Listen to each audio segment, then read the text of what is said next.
We are here this morning because of our medicament.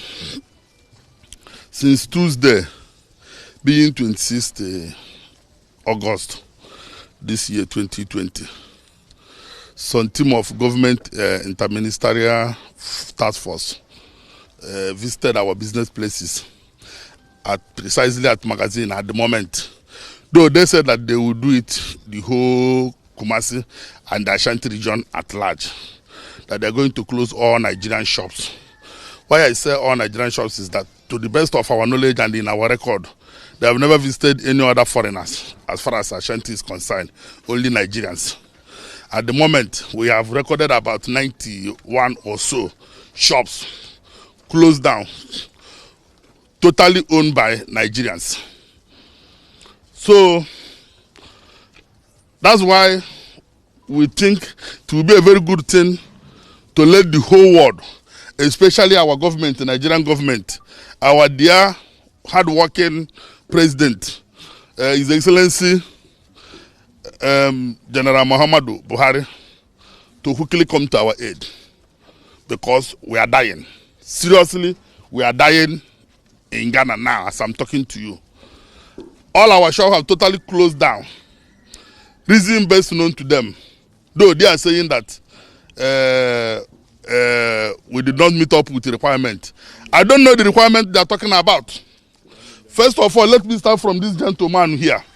Look at this company. This company, Metal Crown Ghana Limited, registered with GIPC.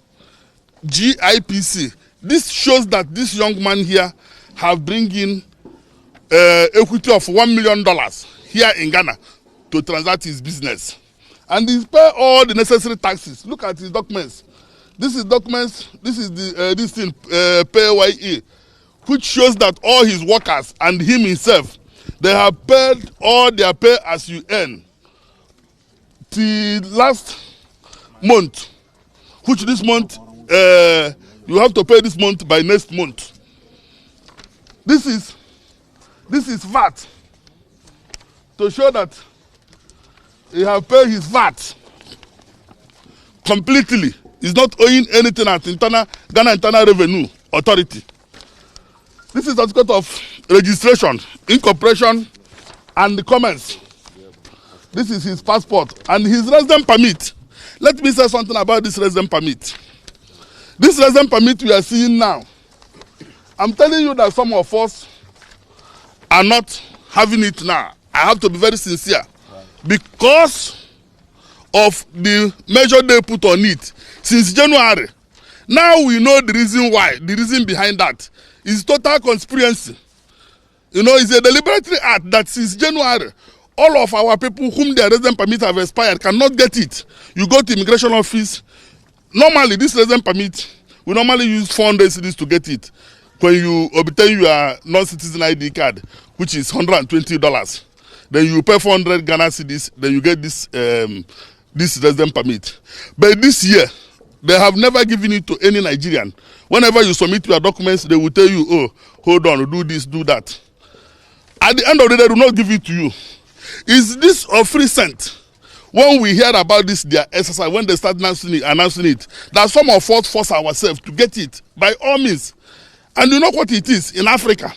It's a pure business to immigration now. Some of our people pay as big as $1,000 to get this resident permit. Some pay $700, $800. The least you can pay is $500 or $600. They're not even charging dollar, not even in local currency. In Ghana here. That is the reason why some of us now are having this resident permit. Because some who are not having, don't have access, and not everybody even have opportunity to know an immigration officer who will help you, because not every immigration can do it for you. Not when you see immigration on the road, he will do it for you, but unless you have connection with maybe the big man on top, before you can get it. That is the reason why a majority of our people now are not having, no, I cannot say majority, but many of our people are not having this resident permit. But I can assure you, all these people you are seeing here will show you their last year resident permit, duly renewed. But this year, they cannot get it because of the plan the government have in us. So what are we talking about? We are just pleading with our government to come to our aid. If the government have already made it clear that they don't want us here in Ghana. Let our government come and help us. If possible, to evacuate us back to Nigeria. We don't have problem with that, because we cannot be here and dying one by one, because that's the next line of action. We know when this thing happened 2018. One of our members committed suicide. Yes. We don't know what is going to happen again now. A lot of people now are crying because for almost since March till now, nobody is in business because of COVID-19. Yes. We just started business just about 2 months ago, and this is what is happening to us. So I don't know what will be the outcome of that. So please, we are pleading with our government to come to our aid. Look at them here. This is their registration. For example, this young man too have GIPC. This is his GIPC.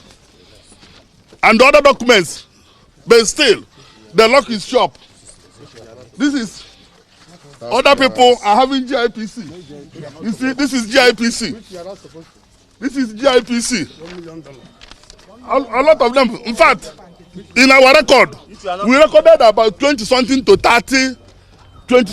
30 of our members who have registered with GIPC and their shop are locked. Then the rest have registered with Register General, paid their duty tax, have their resident permit and everything. And they still, their shop are locked. I could remember 2018 when this problem came up. Not 2018, just last year, 2019. The current Minister of Foreign Affairs visited our own foreign affairs and made it very clear to him that this GIPC of 18 did not meant for ECOWAS, yes. That we are totally exempt from that, yes. Which we believe. We always advise our people. We always educate our people how to register their business. We help them as a union. We take it by on our own, take them to Register General, to immigration, to make sure that they regularize their papers, which I'm sure that 80 to 90% of our members have done that. Let me not say 100, because in every 12 there must be a Judas. So I cannot say 100%, but I'm assuring you that over 80 to 90% of our members have registered their business, paid their duty taxes, and do whatever government asks them to do. But still they lock our shop. We don't know the reason. So we are pleading, let the whole world hear our voice. We are pleading to our government to quickly come to our aid, because it's not easy for us. This is a very big trial time for Nigerian Union of Traders Association, Ghana, NUTAG. This is a very big trial time, especially we in Ashantis. So please, we are pleading. Last year, there was an intervention by your ambassador. He even came, there was a meeting with the police and other stakeholders at the cultural center. Yeah. Since then, has he maybe made some steps? Yeah. Let me use the opportunity to, in a special way, appreciate that our father, Ambassador Michael Olufemi Abikoye, who is now in Nigeria, because he have already this call back to Nigeria. He's no more the Ghana ambassador now. What we have now is charge affair, Madam Elizabeth. The man worked tirelessly when this problem came 2018. And by 2019, we thought we have already have dialogue. We even in Ashanti here, in Ashanti region here, we organize a very good seminar, which we invite all the stakeholders. We invite police, immigration, Register General, GIPs, all the necessary institutions. We invite them to come. We have a dialogue with them. And they really appreciate us. They say, yes, we are trying. They even, in fact, they applaud our union very well.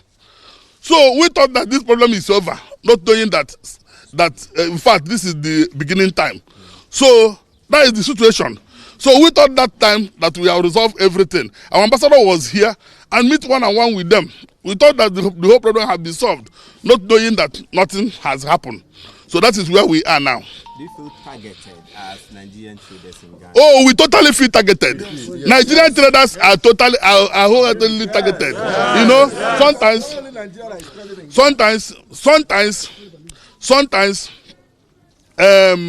when you hear some of them granting interview, they will tell you foreigners. Let me make it very clear to the whole world. Ghana Union of Trader Association, they totally made up their mind. They have vowed that they don't want Nigerian traders in their market. And that's the truth of the matter. Because of the competition involved. The only crime I know that we committed today is that Ghana Union Trader Association can bring goods and sell it at the rate of maybe 10 cedi. And maybe a Nigerian company can sell 7 cedi. That's the only crime I know that we committed. Why? Because a Nigerian man believes in turn up, but the Ghanaian believe in making more profit. That is the only thing. Apart from that, that's the only crime I can say that we committed in Ghana. I could remember. Let me use magazine as an example. When you go to that magazine now, the richest people in this magazine, when you count 10 to 20 to even 50 richest traders at magazine, Nigeria will not enter. No Nigerian man you will mention his name. One rich person at magazine can boast of being as rich as more than 100 Nigerians in magazine. Yes. And to the best of my knowledge, where we buy our goods is where they buy their own. They go to China, they go to Dubai, they go to other countries, and even Nigeria. When you come to Nigeria and go to trade fair, they have dominated. Even our people now find it difficult to credit us. But they easily credit Ghanaians. Yes. Yes. And we're not protesting. Yes. Listen to that. So I don't know how we are a threat to them. I don't know the reason why we are a threat to them. So they're even in position. Some of us who are importers know that when you go to China, the more quantity you buy goods, the lesser price you get. If I go to China now with $10,000, someone who buy the same item with $100,000 or even $500,000 can even sell my cost price. That is a pure evidence. Everybody knows that. So they are in position to even sell cheaper than us. But I don't know their problem. So what I'm talking about is we do not commit any crime. The only crime we commit here is that we are seeking for our green pastures. None of us is criminal. We are not engaging in any illegal business. We are doing our genuine business. But now they tag us a criminal, Lord defaulters and whatever.